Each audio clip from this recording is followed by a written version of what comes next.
नमस्ते। कैसे हैं आप सभी लोग। आशा करती हूँ आप सभी लोग अपने आने वाले एग्जाम्स की परीक्षाओं की तैयारी में जुटे हुए हैं और खूब कड़ी मेहनत कर रहे हैं। ईश्वर आप सभी को आपकी परीक्षाओं में सफलता दे। हम आज यहाँ आए हैं, आपके साथ मॉक टेस्ट 1 शेयर किया गया था, उसी के आंसर्स लेकर आज मैं आई हूँ और उसके आंसर हम यहाँ पर डिस्कस करेंगे। तो हिंदी के हमारे एग्जाम में आते हैं 22 प्रश्न और 22 प्रश्नों के मॉक टेस्ट के आंसर चलिए शेयर करते हैं।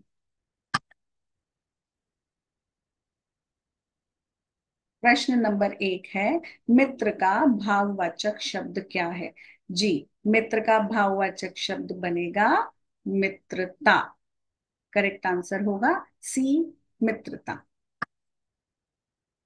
प्रश्न नंबर 2, इसमें लिखा है प्रतिदिन शब्द कौन से समास का उदाहरण है। जी, हमने समास किए हैं बहुत अच्छे से। तो चलिए एक बार जल्दी से रिकॉल करते हैं। समास के हमने किए हैं 6 भेद। और प्रतिदिन शब्द को अगर मैं ध्यान से देखूं तो इसमें एक उपसर्ग का प्रयोग हुआ है और वो उपसर्ग है प्रति। तो अब आपको हिंट मिल गया है, जिस समास में उपसर्ग या अव्यय शब्द पूर्व पद पर लगा हो, पूर्व पद यानी फर्स्ट वाले शब्द में, उसे हम पूर्व पद कहते हैं। पूर्व पद में उपसर्ग हो या फिर क्या हो, अव्यय हो, तो ऐसे समास को हम कहते हैं अव्ययी भाव समास। तो करेक्ट आंसर होगा हमारा ऑप्शन नंबर डी, अव्ययी भाव समास। प्रश्न नंबर 3, अगेन समास का, समास इज इम्पोर्टेंट टॉपिक और इससे हमेशा ही परीक्षाओं में 2 प्रश्न पूछे जाते हैं। अगला प्रश्न अलग समास के उदाहरण से है, बहुव्रीहि समास का उदाहरण। इनमें से हमें बहुव्रीहि समास ढूंढना है। रिकॉल करेंगे, बहुव्रीहि समास में ना ही पूर्व पद प्रधान होता है ना ही उत्तर पद प्रधान होता है। बहुव्रीहि समास वो समास होता है जो किसी अन्य पद को, तीसरे पद को प्रधान बताता है। यानी इस समास का नाम पर्टिकुलरली किसी एक इंसान के लिए, किसी एक व्यक्ति विशेष या वस्तु विशेष के लिए फिक्स कर दिया गया है। इसके उदाहरण आपको बहुत सारे करवाए थे, जैसे गिरिधर। गिरिधर यानी गिरि को धारण करने वाला, अर्थात श्री कृष्ण। नीलकंठ, नीला है कंठ जिसका, अर्थात शिव। अर्थात शिव मतलब ना ही नीला इंपॉर्टेंट है ना ही कंठ इंपॉर्टेंट है, नीलकंठ फिक्स कर दिया गया है। ये वर्ड नीलकंठ वर्ड फिक्स किया गया है शिव जी के लिए, तो वो बहुव्रीहि समास का उदाहरण है। यहाँ पर हम देखेंगे तो मुझे दिख रहा है ऑप्शन नंबर सी में चतुर्भुज, यानी 4 भुजाएं हैं जिसकी, 4 भुजा है जिसकी, चतुर्भुज ये फिक्स कर दिया गया है विष्णु भगवान के लिए। हमेशा और हमेशा चतुर्भुज शब्द बोलते ही हम पहुंच जाते हैं विष्णु भगवान, जिसका अर्थ है विष्णु, अर्थात विष्णु। तो बहुव्रीहि समास का उदाहरण है ऑप्शन नंबर सी, चतुर्भुज। प्रश्न नंबर 4, निम्नलिखित में तत्सम शब्द हमने की है शब्दावली। तत्सम, तद्भव, देशज, विदेशी, संकर, इस प्रकार के हमने शब्द देखे हैं। तो आप सभी को याद होगा तत्सम शब्द वो शब्द हैं जो संस्कृत भाषा से as it is, without any change, बिना किसी परिवर्तन के हिंदी भाषा में प्रयोग किए जाते हैं, वो है तत्सम शब्द। क्योंकि हिंदी, मैं आपको हमेशा क्लासेस में बताती हूँ, हिंदी की मम्मी है संस्कृत लैंग्वेज। तो मम्मी की बहुत सारे नए नक्श आदतें बच्चों में आ जाती है, वैसे ही संस्कृत शब्दावली के बहुत सारे शब्द हिंदी भाषा में as it is, without any change, बिना किसी परिवर्तन के प्रयोग में लाए जाते हैं। तो इनमें से संस्कृत का कौन सा शब्द है, ऑप्शन नंबर सी, मुख।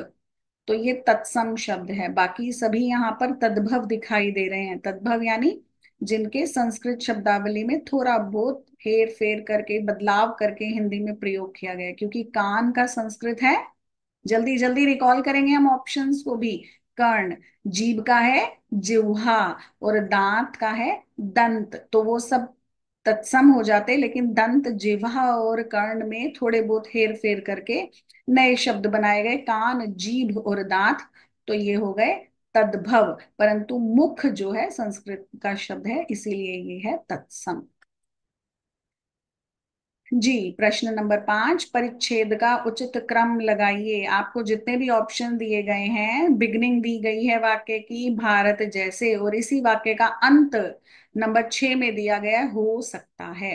बीच में हमें 4 ऑप्शन दिए गए हैं, य, र, ल, व। ये सारे, इनको आप इंग्लिश में बोलते हैं जम्बल्ड सेंटेंसेस, यानी वाक्य को टुकड़ों में बांटकर इसको सही क्रम में हमें लगाना है। तो जब हम फिफ्थ का सही क्रम देखेंगे तो यहाँ पर आएगा, भारत जैसे अधिक जनसंख्या वाले देशों के लिए कुटीर उद्योग अत्यंत उपयोगी सिद्ध हो सकता है। ये हमारा करेक्ट सीक्वेंस बनेगा, और इसका सही उत्तर होगा ऑप्शन नंबर सी, ल, य, र, व। जी, परिच्छेद को उचित क्रम में लगाइए। अगेन एक और नया आपके सामने प्रश्न है, गरीब आदमी तो, आगे इस वाक्य का अंत है, उसके पास समय कहाँ से है, प्रश्नवाचक चिन्ह। बीच में य, र, ल, व, 4 हमें अलग अलग हिस्से दिए गए हैं। इन हिस्सों को हमें सही क्रम में लगाना है ताकि एक सार्थक वाक्य बन सके, एक मीनिंगफुल सेंटेंस फ्रेम हो सके। जी, तो प्रश्न नंबर 6 में सबसे पहले देखेंगे, गरीब आदमी तो अपनी रोटी कमाने में ही चूर चूर हो जाता है, और अपने सम्मान की खोज के लिए, जथा अहम की रक्षा के लिए उसके पास समय कहाँ से है। जी, बन गया बिल्कुल उचित क्रम। प्रश्न नंबर 6 का सही ऑप्शन जाएंगे व, र, य, और फिर अंत में ल। एम आई राइट? जी, सही जाएगा व, र, य, ल, ऑप्शन नंबर डी, ये होगा सही जवाब। प्रश्न नंबर 7, अगेन परिच्छेद का उचित क्रम, एक और वाक्य का अंत है देश है, तो इसके सही जाएंगे एक। जी, एक भौगोलिक सीमा में एक राष्ट्रीय चेतना लेकर रहने वाले व्यक्तियों की समष्टि ही देश है, तो इसके सही जाएंगे नंबर 1, व भौगोलिक सीमा में, य एक राष्ट्रीय चेतना, ल लेकर रहने वाले व्यक्तियों, र की समष्टि ही देश है। सही ऑप्शन नंबर सी, व, य, ल, र। आगे बढ़ेंगे। जी, हमारे सामने एक परिच्छेद खुल गया है। इस परिच्छेद को हम ध्यान से पढ़ेंगे, और इस परिच्छेद को पढ़ने के बाद हम आगे दिए गए प्रश्नों को ध्यान से पढ़ेंगे। जी, आशा करती हूँ आप सभी ने ये परिच्छेद ध्यान से पढ़ा है अभ्यास के दौरान। चलिए प्रश्न नंबर 1 पर पहुंचते हैं। प्रश्न नंबर 1 है, एक व्यक्ति शक्ति प्राप्त करता है। जी, इसके ऑप्शन एक बार हम देख लेते हैं, और फिर इनको हम ढूंढेंगे। एक व्यक्ति शक्ति प्राप्त करता है, दोबारा जाएंगे हम परिच्छेद में, और यहाँ पर हम ढूंढेंगे एक व्यक्ति शक्ति प्राप्त कर लेता है। जी, यहाँ पर लिखा है पहली ही लाइन में, ज्ञान से प्राप्त शक्ति। जी, तो एक व्यक्ति शक्ति प्राप्त करता है ज्ञान अर्जित करके। एक व्यक्ति तभी शक्तिमान होता है, ये हमें दिखाई दे रहा है साफ साफ फर्स्ट लाइन में ही इसका आंसर। तो 8th प्रश्न का, 8वें प्रश्न का सही उत्तर होगा ए, ज्ञान अर्जित करके। अगले प्रश्न पर बढ़ते हैं, सूचना का अधिकार क्या करने का मुख्य अग्र सोपान है। सूचना का अधिकार जो हमारा है, उसे करने का मुख्य अग्र सोपान क्या है। इसके ऑप्शन से एक बार ढंग से पढ़ेंगे। जी, अब हम चलेंगे दोबारा से परिच्छेद में।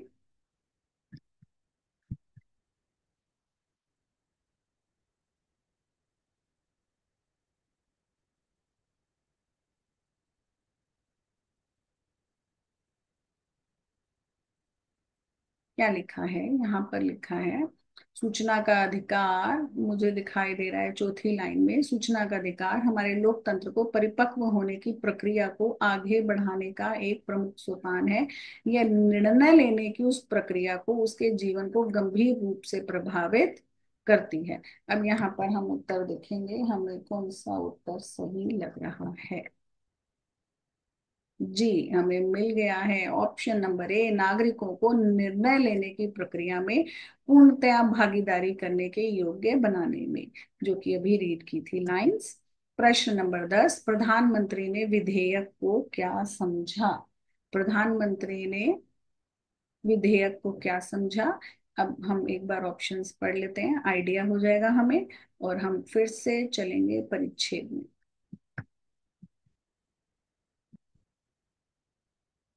जी, ढूंढने की कोशिश करेंगे।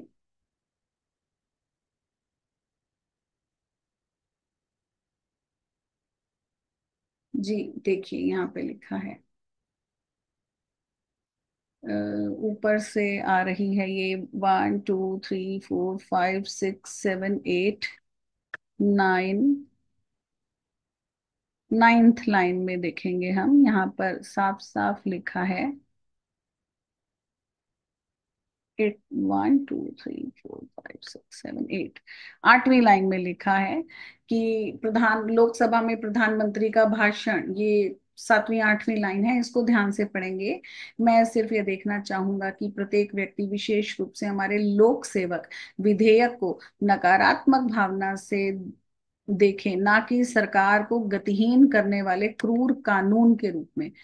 ये विधेयक को सरकार नागरिक अंतराफलक संबंधों को सुधारने के उपकरण के रूप में देखें। देखिए, ध्यान से पढ़िए, सरकार नागरिक अंतराफलक संबंधों को सुधारने के ऐसे उपकरण के रूप में देखे, जो लोगों को एक मित्रवत देखभाल करने वाली तथा लोगों की भलाई करने वाली सरकार के रूप में परिणत हो। हमें लगता है हमें सही उत्तर मिल गया है, और ये हमें दिखाई दे रहा है ऑप्शन नंबर बी, सरकार नागरिकों के अंतराफलक संबंधों को सुधारने का उपकरण है। जी, बिल्कुल सही, option number B correct answer रहेगा। प्रश्न 11 हमें बता रहा है, आयोग ने विधेयक को कैसे प्रभावशाली बनाया। इसके हम एक बार ऑप्शन पढ़ेंगे और फिर हम इसको उत्तर को ढूंढने की कोशिश करेंगे परिच्छेद में। एक परिच्छेद हमारे प्रश्न पत्र में अवश्य अवश्य ही आता है। जी, आयोग ने विधेयक को कैसे प्रभावशील बनाया।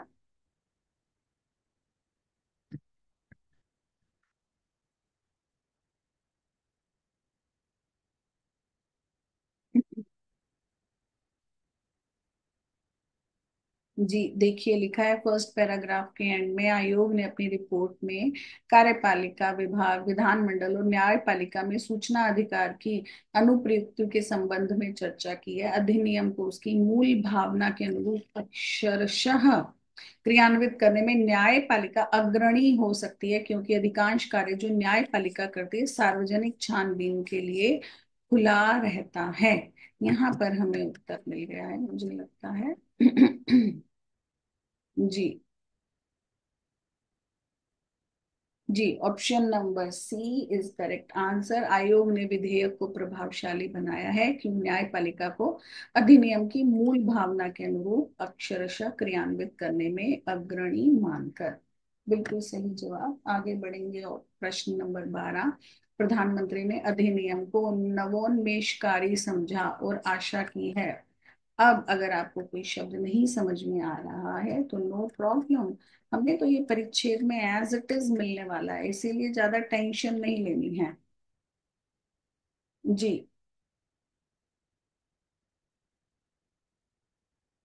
इसका उत्तर ढूंढने की कोशिश करेंगे।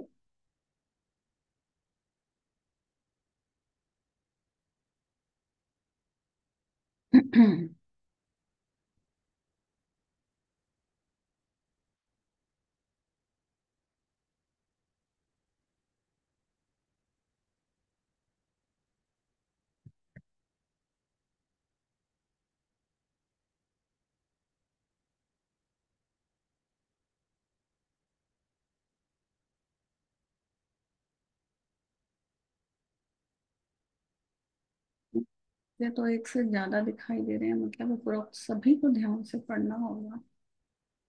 जी, सभी पढ़ेंगे सभी ऑप्शंस को।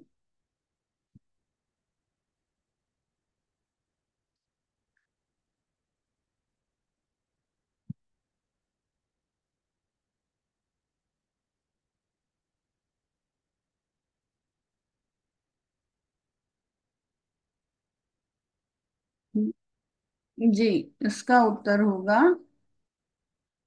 जी, सभी ऑप्शंस इसमें दिखाई दे रहे हैं अलग अलग लाइनों में। तो जब आप ये ध्यान से पढ़ेंगे आपको ये सभी इसमें दिखाई देंगे, option A, option B, option C. तो इसीलिए इसका उत्तर जाएगा ऑप्शन नंबर डी, उपयोग, उपर्युक्त सभी। पारदर्शिता और जवाबदेहिता राज्य के तीनों अंगों का उत्तरदायित्व होगा। ये तीन अंग कौन से हैं? ऐसा कहा गया है अंत में, परिच्छेद के अंत में, कि ये तीनों अंगों का उत्तरदायित्व होगा। अब ये पूछ रहे हैं वो तीन अंग कौन से हैं। देखिए, फिर से हमें परिच्छेद में जाना है।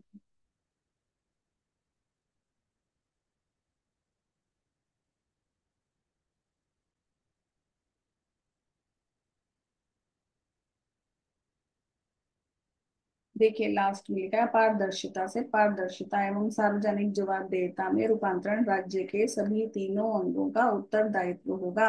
अब ये तीन अंग कौन कौन से हैं? एक तो मुझे दिखाई दे रहा है न्यायपालिका है।